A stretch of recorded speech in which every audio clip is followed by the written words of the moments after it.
Saya ingin berbagi kepada saudara sebuah pelajaran yang saya beri judul Badai yang Berjasa. Bisa minta tolong PowerPoint-nya ditayangkan? Ya, judulnya adalah Badai yang Berjasa. Oke, saudara sedang mengalami badai? Dilihat muka-mukanya ada beberapa yang sedang mengalami badai. Hari-hari ini saya berjumpa dengan banyak sekali orang-orang percaya yang sedang dilanda badai dalam hidupnya. Dan tidak sedikit yang mengalami kegoncangan iman. Dan melihat hal ini terjadi dan dialami oleh banyak sekali orang percaya, membuat saya mendoakannya tentang apa sebetulnya yang jadi kehendak Tuhan lewat badai-badai yang sedang kita alami. Dan satu hari saya diingatkan satu ayat, beberapa ayat bahkan mungkin. Sebuah peristiwa yang dicatat di dalam Injil Markus pasal 4 ayat 35 sampai dengan ayat 41. Kisah ini adalah kisah yang dialami oleh murid-murid Yesus. Dan ketika saya membacanya, Roh Kudus memberi beberapa pengertian dan ini memberkati saya dan saya ingin mencoba berbagi buat saudara. Dalam Markus pasal 4 ayat 35 sampai 41, ayat ini adalah ayat yang sangat terkenal, saya sangat yakin. Tetapi siang ini coba kita lihat kembali dan saya akan coba bacakan bagi saudara. Markus pasal 4 ayat 35 sampai 41. Pada hari itu, waktu hari sudah petang, Yesus berkata kepada mereka, marilah kita bertolak ke seberang. Mereka meninggalkan orang banyak itu lalu bertolak dan membawa Yesus beserta dengan mereka dalam perahu di mana Yesus telah duduk dan perahu-perahu lain juga menyertai dia. Lalu mengamuklah taufan yang sangat dahsyat dan ombak menyembur masuk ke dalam perahu sehingga perahu itu mulai penuh dengan air. Pada waktu itu Yesus sedang tidur di buritan di sebuah tilam. Maka murid-muridnya membangunkan dia dan berkata kepadanya, Guru, engkau tidak peduli kalau kita binasa? Ia pun bangun menghardik angin itu dan berkata kepada danau itu, diam, tenanglah. Perhatikan ini. Lalu angin itu reda dan danau itu menjadi teduh sekali. Lalu ia berkata kepada mereka, mengapa kamu begitu takut? Mengapa kamu tidak percaya? Perhatikan ayat yang ke-41. Mereka menjadi sangat takut. Sangat takut. Tadi takut, jadi sekarang sangat takut. Perhatikan ini. Dan berkata seorang kepada yang lain, siapa gerangan orang ini sehingga angin dan danau pun taat padanya? Yang pertama, takut sama badai. Yang kedua, takut sama Tuhan. Menarik menurut saya. Dari perikop ini, ada 4 hal yang saya ingin bagikan kepada saudara. 4 poin yang memberkati saya. Dan poin ini yang pertama, ternyata kalau Bapak Ibu telusuri kata demi kata, ayat demi ayat. Maka yang pertama saya temukan adalah telah terjadinya take over kepemimpinan. Kalau saudara jeli memperhatikan, maka sebenarnya telah terjadi take over kepemimpinan. Coba lihat kembali di ayat 35. Pada hari itu, waktu hari sudah petang, Yesus berkata kepada mereka, marilah kita bertolak ke seberang. Berarti sebetulnya inisiatifnya Yesus, saudara. Betul? Yesus yang ajak. Mari bertolak ke seberang. Tetapi kalau kita perhatikan di ayat yang ke-36, mereka meninggalkan orang banyak itu lalu bertolak dan membawa Yesus. Waktu saya baca itu, ada hal yang menarik bahwa ternyata pada awalnya adalah Yesus yang memimpin perjalanan itu. Tetapi di tengah perjalanan rupanya telah terjadi take over kepemimpinan di mana dari Yesus berubah menjadi murid-muridnya. Nah ketika saya merenungkan hal ini ada sebuah pertanyaan. Pertanyaannya adalah mengapa terjadinya take over pemimpin perjalanan? Mengapa yang tadinya Yesus yang memimpin tetapi di tengah perjalanan, mengapa akhirnya justru terjadi pergantian kepemimpinan di mana murid-muridnya yang memimpin? Sederhana ketika saya renungkan ini dan saya menemukan jawabannya adalah ini. Karena murid-muridnya merasa menguasai medan. Setuju gak saudara? Saudara harus paham bahwa mayoritas dari murid-muridnya adalah nelayan. Jadi waktu Yesus yang berinisiatif, Begitu mereka sudah ada di perahu, mereka ngerasa ini dunia kami. Ini dunia kami. Pertanyaan saya, bukankah hari-hari ini pun sedang terjadi demikian?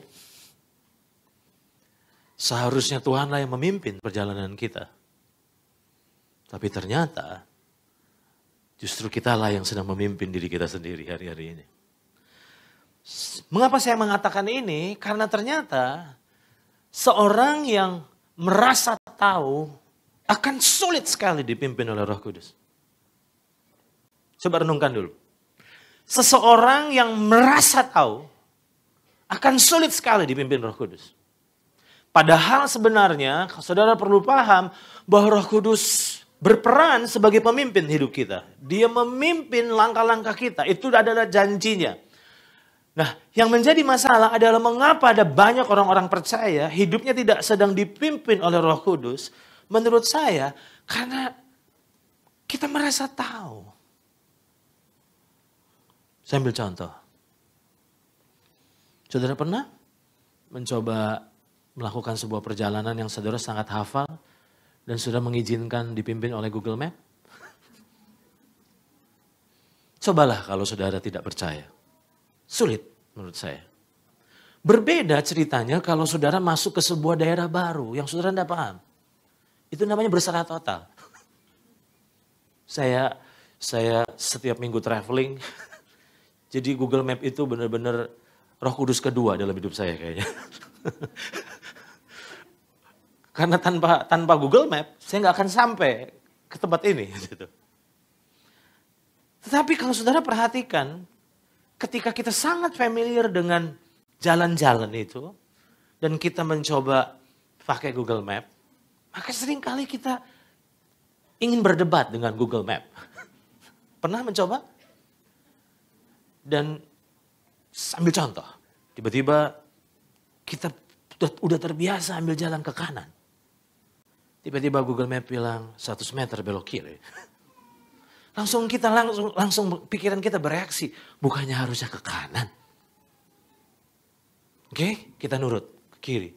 Terus apa yang terjadi? Susah sekali rasanya. Karena kita merasa tahu. Setuju saudara? Nah, apa yang membuat Roh Kudus susah sekali mimpin kita? Bukan karena ketidakmampuannya. Tapi karena perasaan mampu yang kita miliki yang membuat gini. Kayaknya ini dunia saya. Bukankah bisnis ini saya sudah geluti 40 tahun. Saya sudah sangat familiar banget dengan dunia ini. Jadi sampai-sampai kita merasa sangat menguasai medannya. Sampai kita tidak ngerasa perlunya Tuhan di situ. Bukankah ini yang terjadi di dalam hidup banyak orang. Di mana sebenarnya butuh kehancuran membuat kita jadi sadar bahwa ternyata kita perlu Tuhan. Nah itu sebabnya saya ingin ajak saudara lihat PowerPoint berikut ini. Bahwa di mata Tuhan, saya tidak peduli di mata saudara. Tapi di mata Tuhan, sebenarnya kita membutuhkan pimpinannya.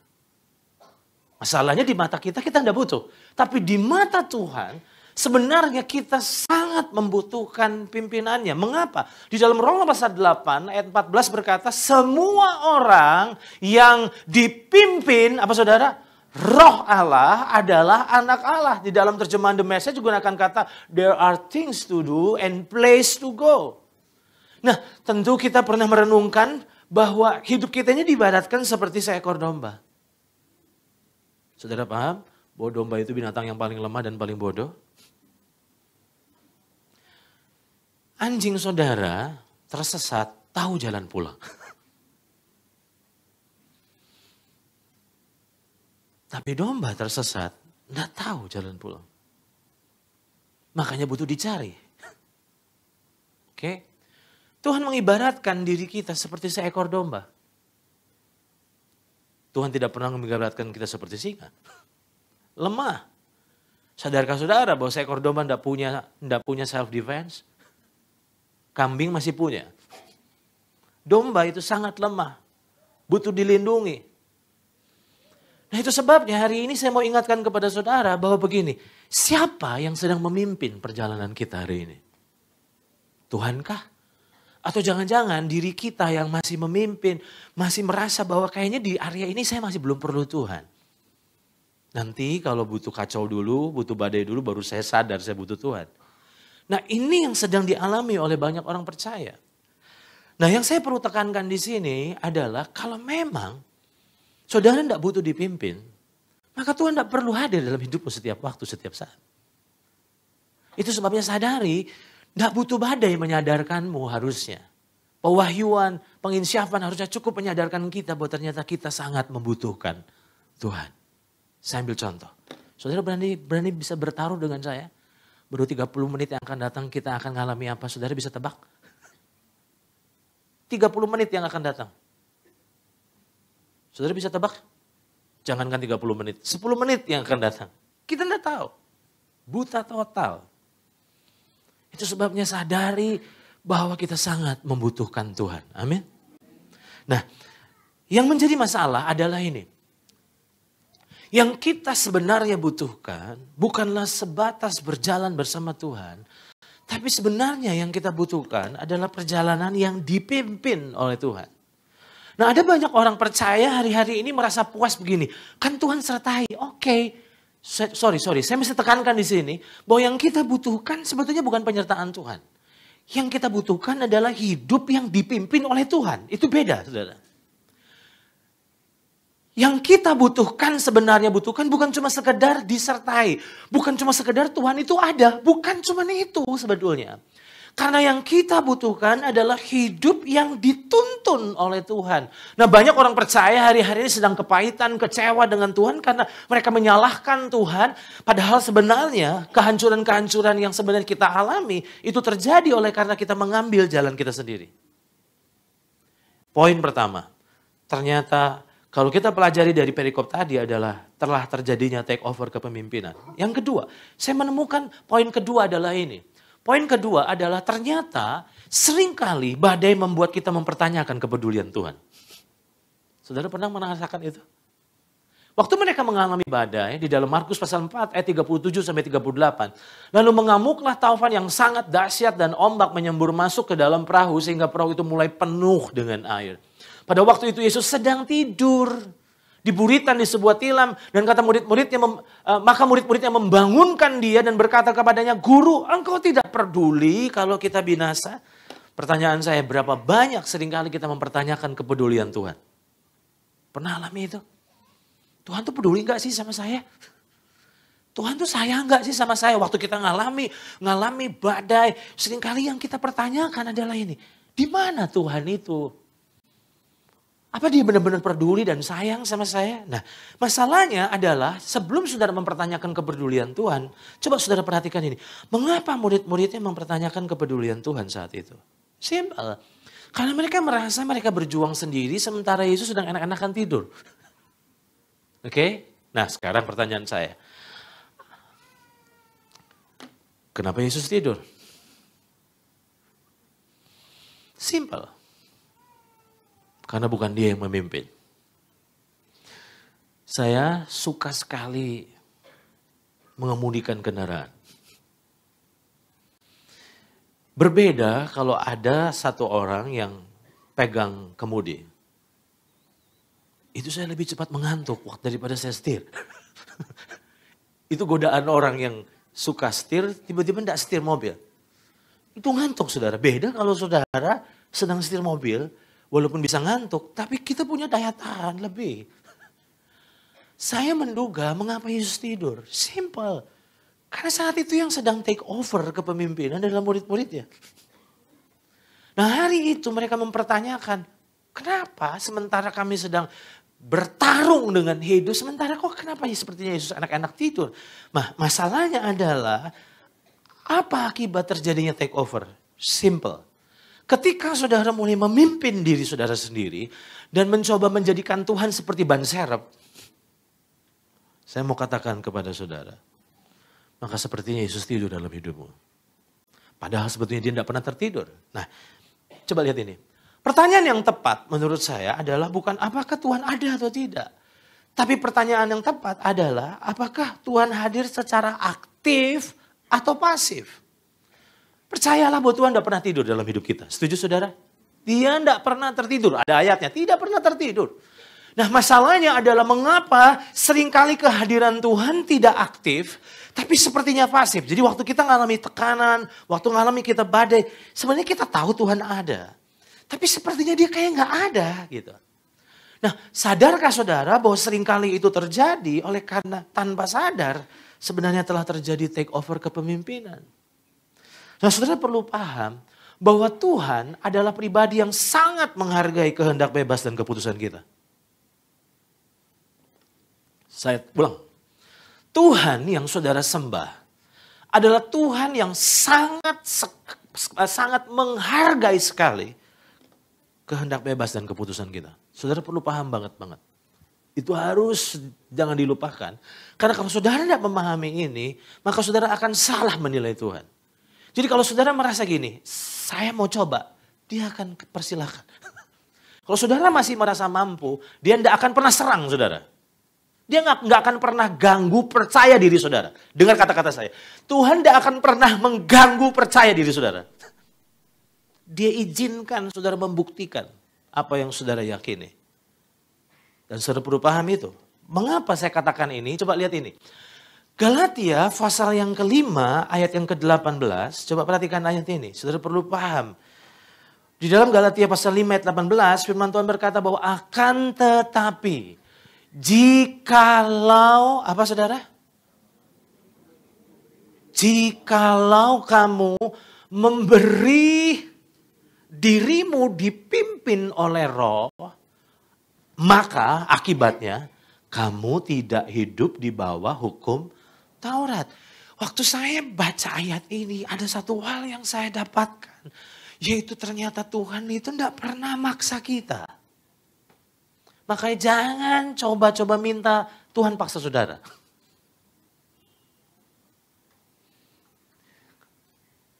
Dia bisa paksa kita. Tapi dia tidak mau paksa kita. Saudara perlu ingat itu. Dia bisa paksa saudara. Tapi dia tidak mau melakukannya. Nah kalau saudara pahami itu. Maka saudara harus belajar untuk sadar bahwa ternyata Tuhan itu menghargai kehendak bebas kita. Oke, nah ini perlu paham. Jadi mengapa seringkali badai membuat kita mempertanyakan kepedulian Tuhan? Menurut saya itu pertanyaan yang salah. Karena kalau sampai Tuhan itu sepertinya pasif dalam hidup kita. Karena tanpa sadar seringkali kitalah yang mulai men-take over kehidupan kita. Itu poin kedua. Nah poin ketiga yang saya dapatkan dari perikop ini adalah ini. Ternyata saudara, badai itu berjasa menumbuhkan pengenalan akan Tuhan.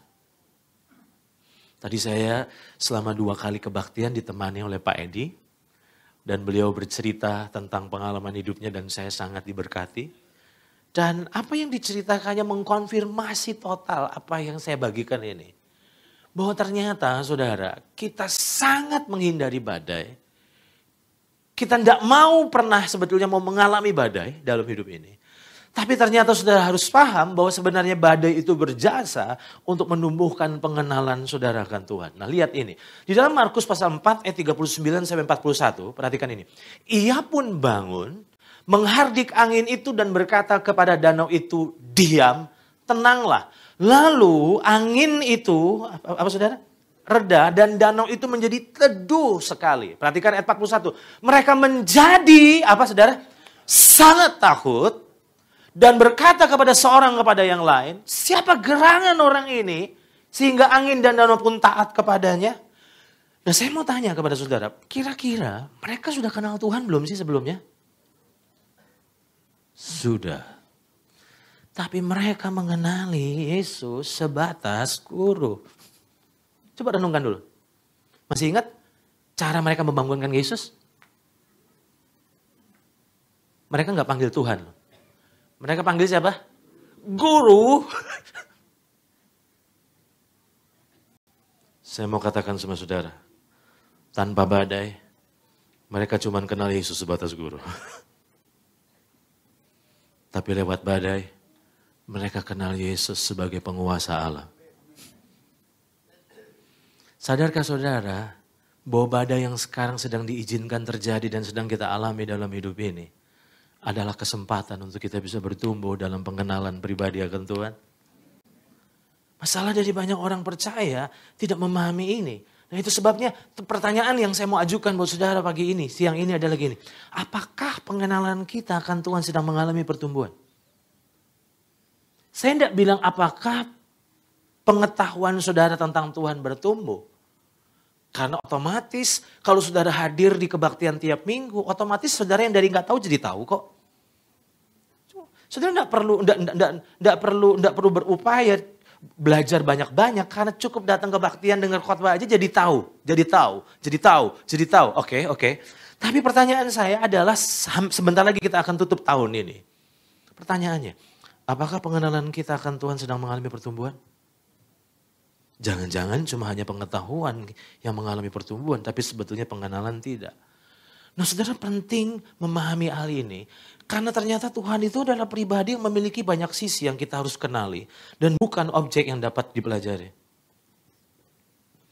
Kenapa saya pilih apa ini? Kubik ini ya. Saudara perlu paham bahwa Tuhan itu adalah pribadi yang unik. Mungkin saudara sudah mengenal dia sebagai juru selamat.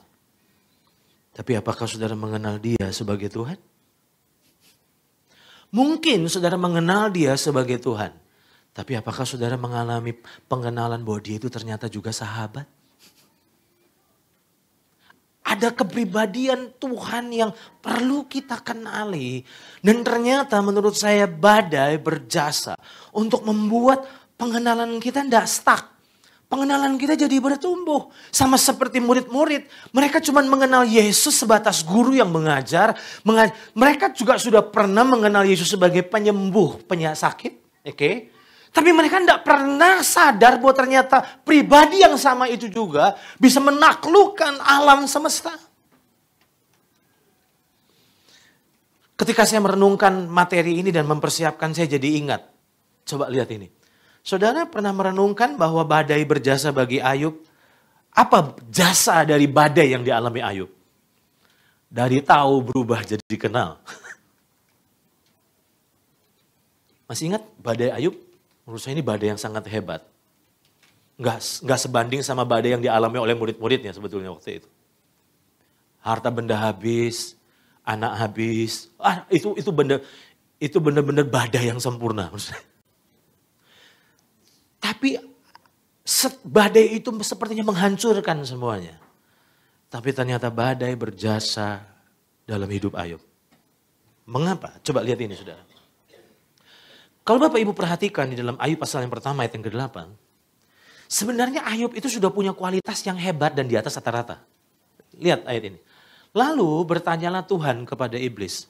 Apakah engkau memperhatikan hambaku Ayub? Sebab tiada seorang pun di bumi seperti siapa? Dia. Yang demikian saleh, jujur, takut akan Allah, dan menjauhi kejahatan. Saya mau tanya, kira-kira kualitas Ayub pasal 1 ayat 8 sudah hebat belum? Ini sudah hebat sekali. Tapi sadarkah saudara, waktu dia mengalami badai, lewat badai itu, ada hal yang dia dapatkan. Apa itu? Ayub pasal 42 ayat 5-6. Hanya, apa saudara? Hanya dari kata orang saja, aku mendengar tentang engkau. Tetapi sekarang mataku sendiri, apa saudara? Memandang engkau. Oleh sebab itu aku mencabut perkataanku dan dengan menyesal aku duduk dalam debu dan abu. Apa yang saya mau sampaikan lewat kisah ini? Ternyata badai sangat berjasa dalam hidup Ayub. Dari tahu tentang Tuhan berubah menjadi mengenal Tuhan. Coba renungkan badai-badai yang pernah kita alami. Atau yang sedang kita alami. Bukankah pertumbuhan pengenalan kita akan Tuhan tidak kita dapatkan lewat jalur kebaktian? Tapi itu kita peroleh dan kita alami waktu kita mengalami Tuhan di tengah badai. Di saat semua orang sudah tidak bisa tolong kita. Disitulah dia hadir sebagai penolong kita.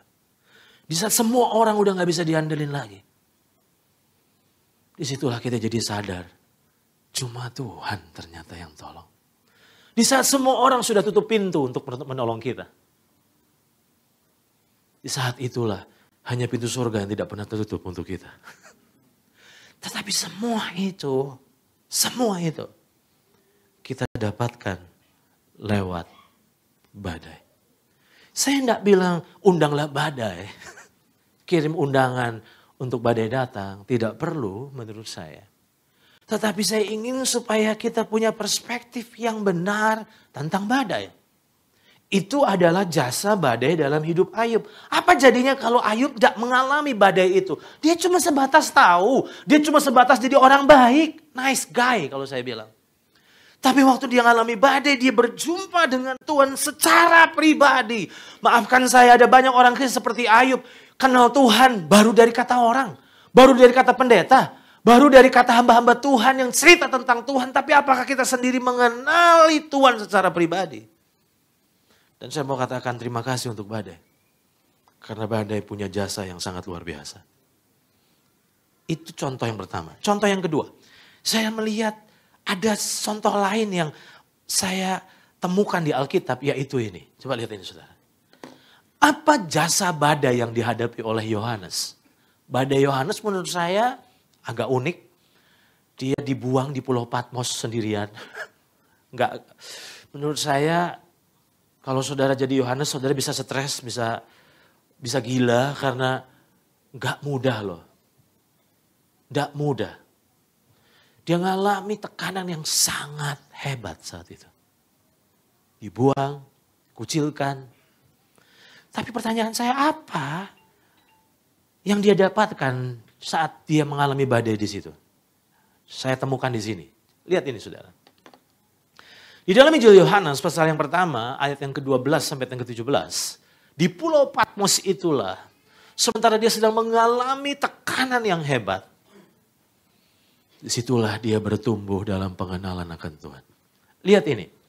Lalu aku berpaling untuk melihat suara yang berbicara kepadaku. Dan setelah aku berpaling, tampaklah kepadaku 7 kaki dian dari emas. Dan di tengah-tengah kaki dian itu ada seorang serupa anak manusia. Berpakaian jubah yang panjangnya sampai di kaki. Dan dadanya berlilitkan ikat pinggang dari emas. Kepala dan rambutnya putih bagaikan bulu yang putih metah. Dan matanya bagaikan nyala api. Perhatikan ini. Dan kakinya mengkilap bagaikan tembaga membara dalam perapian. Suaranya bagaikan desau air bah. Dan di tangan kanannya ia memegang 7 bintang. Dan dari mulutnya keluar sebilah pedang tajam bermata 2. Dan wajahnya bersinar-sinar bagaikan matahari yang terik. Ketika aku, apa saudara? Ketika aku melihat dia, tersungkurlah aku di depan kakinya, sama seperti orang yang mati. Tetapi ia meletakkan tangan kanannya di atasku, lalu ia berkata, jangan takut, aku adalah yang awal dan yang akhir. Pertanyaan saya, apa jasa badai dalam hidup Yohanes? Dia mengenal Yesus dari sisi yang lain. Setuju saudara? Selama ini dia kenal Yesus sebagai guru yang sangat dekat. Sampai dia sangat bermanja-manjaan dengan Yesus. Masih ingat itu? Dia membaringkan kepalanya di dada Yesus.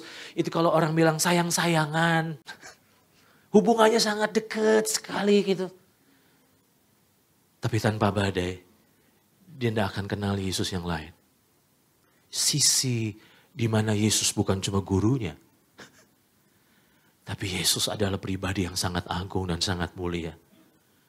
Sampai dia harus menghormati sosok Yesus, sisi Yesus yang dia dapatkan. Hari ini apa yang saya mau coba sampaikan kepada saudara di poin ketiga. Coba lihat ini saudara. Saat mengalami badai, jangan berfokus hanya mengalami pertolongan. Tapi berfokus pada mengalami pengenalan. Saudara bisa ikuti saya sampai di sini? Kecenderungan dari banyak orang, waktu kita mengalami badai, kita menjadikan doa untuk melenyapkan badai, betul? Kita menjadikan doa, iman, untuk membuat badai bila perlu berlalu secepat mungkin. Padahal ternyata ada misi dari badai yang sebenarnya Tuhan maksudkan bagi kita. Karena ternyata badai itu bukan untuk menyiksa saudara. Badai itu dirancang bukan untuk sama sekali menghancurkan saudara. Tapi lewat badai ternyata ada dimensi pengenalan akan pribadi Tuhan yang sebenarnya saudara akan alami. Bodoh rasanya waktu kita ngalami badai dan kita cenderung untuk bisa lepas dari badai secepat mungkin. Tanpa kita menarik pelajaran dari badai. Tanpa kita menarik pengalaman sebanyak mungkin dari badai. Dan saya mau katakan kepada saudara bahwa lewat badailah sebenarnya pengenalan kita akan Tuhan bertumbuh. Saya datang dengan istri dan anak saya. Saya selalu bilang sama anak saya, masihkah kamu berani bilang bahwa Tuhan itu enggak ada? Anak hamba Tuhan tidak jamin mengenal Tuhan. Saudara setuju dengan saya? Tapi pengalaman-pengalaman yang keluarga kami alami. Badai-badai keluarga yang kami alami. Membuat kami tidak bisa nyangkal. Bahwa kasih, kuasa, kesetiaan Tuhan. Saya selalu katakan kepada anak saya, masih berani bilang bahwa Tuhan tidak ada? Dia ada. Nah pertanyaan saya, dapat dari mana itu saudara? Dapat dari mana? Bukan dari kelas sekolah Alkitab. Bukan dari kelas pemahaman Alkitab. Tapi itu di tengah badai. Di mana di titik itulah saudara boleh mengalami pengenalan akan Tuhan yang bertumbuh. Hari ini kalau saudara sedang mengalami badai, ingat baik-baik. Jangan hanya berfokus untuk mengalami pertolongan saja. Tapi mulai saudara bilang, kira-kira apa yang ingin Tuhan nyatakan lewat hal ini kepada saya. Dan disitulah tanpa sadar sebetulnya saudara akan mengalami manfaat dari badai. Amin saudara? Itu poin kedua. Poin keempat, poin yang terakhir. Apa yang saya pelajari dari perikop ini? Yang keempat ternyata adalah ini. Solusi dari rasa takut ternyata adalah mengenal siapa yang ada di dalam. Perhatikan baik-baik. Solusi dari rasa takut, karena ternyata ketakutan sedang melanda dunia hari ini dan termasuk banyak orang percaya sedang dilanda rasa takut. Nah apa solusi dari rasa takut? Solusi dari rasa takut adalah mengenal siapa yang ada di dalam. Nah mengapa saya katakan ini? Coba saudara perhatikan kembali Markus pasal 4 ayat 37 dan 40. Perhatikan ini. Lalu apa saudara? Mengamuklah taufan yang sangat dahsyat. Dan ombak menyembur masuk ke dalam perahu. Sehingga perahu itu mulai penuh dengan air. Nah yang menarik kalau saudara perhatikan ayat 40. Yesus bangun setelah dibangunkan. Lalu menghardik. Dan apa yang dikatakan oleh Yesus? Perhatikan. Lalu Yesus berkata kepada mereka. Mengapa kamu begitu takut? Mengapa kamu tidak percaya?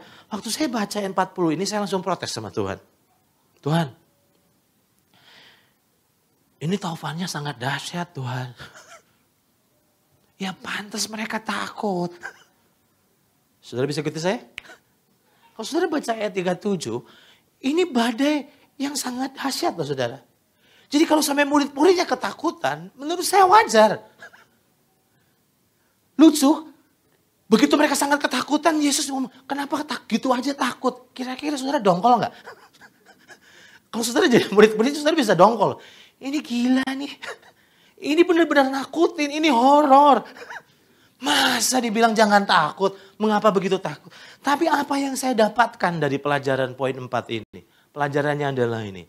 Jika mereka mengenal siapa sesungguhnya pribadi yang ada bersama mereka. Maka mustahil mereka merasa takut. Kalau mereka kenal siapa yang lagi tidur di buritan. Mereka gak akan pernah panik. Kenapa? Mana ada ceritanya Yesus mati tenggelam? Mana ada ceritanya? Apa yang saya mau coba sampaikan di sini? Ya, dunia selalu menawarkan rasa takut. Tapi kalau saudara kenal siapa yang sedang hidup di dalam dirimu. Saya pikir itu sebetulnya solusi yang sangat cukup untuk mengatasi rasa takut. Yang luar biasa, kehadiran Tuhan sepertinya belum mengubah keadaan yang di luar. Tapi kehadiran Tuhan selalu memberi damai sejahtera buat apa yang ada di dalam saudara. Hari-hari ini seringkali memang keadaan belum berubah. Oke, saya setuju dengan itu. Tetapi percayalah bahwa ternyata kehadiran Tuhan itu sebetulnya jadi jaminan bahwa kita akan bisa lewati apapun yang Tuhan izinkan dan keluar sebagai pemenang. Amin. Ini penting saudara pahami. Mengapa ini penting? Coba lihat ini. Saudara pernah merenungkan bahwa bukan pengetahuan tentang Tuhan, tetapi pengenalan akan Tuhan yang menjadi solusi dari rasa takut kita? Tahu banyak tentang Tuhan tidak membuat rasa takut jadi sirna. Tahu banyak tentang Tuhan tidak menjamin rasa takut hilang. Tapi waktu saudara benar-benar mengenal siapa sesungguhnya Tuhan, dan Tuhan itu ada dan hidup dalam dirimu, ternyata itulah harusnya menjadi kunci kekuatan kita melewati apapun. Saya tidak akan bilang bahwa ke depan semuanya berjalan dengan mudah, semuanya berjalan dengan mulus. Karena firman Tuhan sudah menubuatkannya. Tapi jangan pernah takut. Karena ternyata Tuhan tidak akan pernah tinggalkan saudara dan saya. Masalahnya adalah ini. Apa yang membuat seorang Daud berani menghadapi seorang Goliat sementara seluruh Israel, tentara Israel, pahlawan Israel saat itu. Nggak ada yang berani menghadapinya. Simple. Daud kenal siapa Tuhannya. Bukan pengetahuan tentang Tuhan. Tapi pengenalan akan Tuhan. Dan pengenalan akan Tuhan itu justru bertumbuh lewat apa saudara? Badai. Sekarang, sebentar lagi saya akan selesai. Dan saya akan masuk ke ayat terakhir. Coba lihat ini saudara. Saya minta pemain musik bisa tolong. Kalau Bapak Ibu perhatikan di dalam Kolose pasal yang pertama ayat yang ke-27. Ini menjadi ayat yang sangat luar biasa. Yang seharusnya terus kita renungkan siang dan malam. Karena ini sangat penting sekali. Di dalam Kolose pasal yang pertama ayat yang ke-27, firman Tuhan bilang begini. Kepada mereka Allah mau memberitahukan betapa kaya dan mulianya rahasia itu di antara bangsa-bangsa lain, yaitu Kristus, apa saudara? Ada di tengah-tengah kamu. Dan ternyata di dalam terjemahan bahasa Inggris New King James Version digunakan kata Christ in you. Kristus yang ada di dalammu, Kristus yang adalah pengharapan akan kemuliaan. Saya mau katakan kepada saudara, ketika saudara menghadapi badai sekuat dan sehebat apapun, selalu ingatkan dirimu bahwa ternyata engkau tidak menghadapinya seorang diri. Tuhan selalu bersamamu dan dia sangat ingin menuntunmu, menolongmu dan mengeluarkanmu dari kesulitan. Bukan dengan pengalamanmu, bukan dengan ilmu pengetahuanmu, tapi dengan tuntunan dan pimpinannya. Dan saya sangat yakin itu sangat cukup untuk kita keluar sebagai pemenang. Saya akan tutup dengan slide ini lalu saya selesai. Mengapa ini penting? Menyadari, mengenali Kristus ternyata hidup di dalam. Membuat kita memiliki keberanian menghadapi dan melewati badai apapun. Saya tidak bilang bahwa kehadiran Tuhan akan meniadakan badai. Kehadiran Tuhan akan membuat kita bisa menang melewati badai. Saya tidak bilang bahwa kehadiran Tuhan membuat semuanya berjalan di jalan tol, gak ada tantangan. Tantangan pasti ada, kita butuh tantangan. Karena lewat tantangan kita mengenal pribadi Tuhan. Hari ini saudara, hari ini. Kita cuma baru tahu bahwa Tuhan ada di dalam. Tapi kita belum hidup dalam kesadaran. Oh ternyata Tuhan itu selalu hidup di dalam kita. Untuk memampukan, memberi hikmat dan tuntunan dalam hidup kita. Hari ini syukuri badaimu. Karena lewat badai kita makin mengenal Tuhan lebih dan lebih lagi. Selamat melewati badai. Tuhan memberkati kita semua. Mari bangkit berdiri.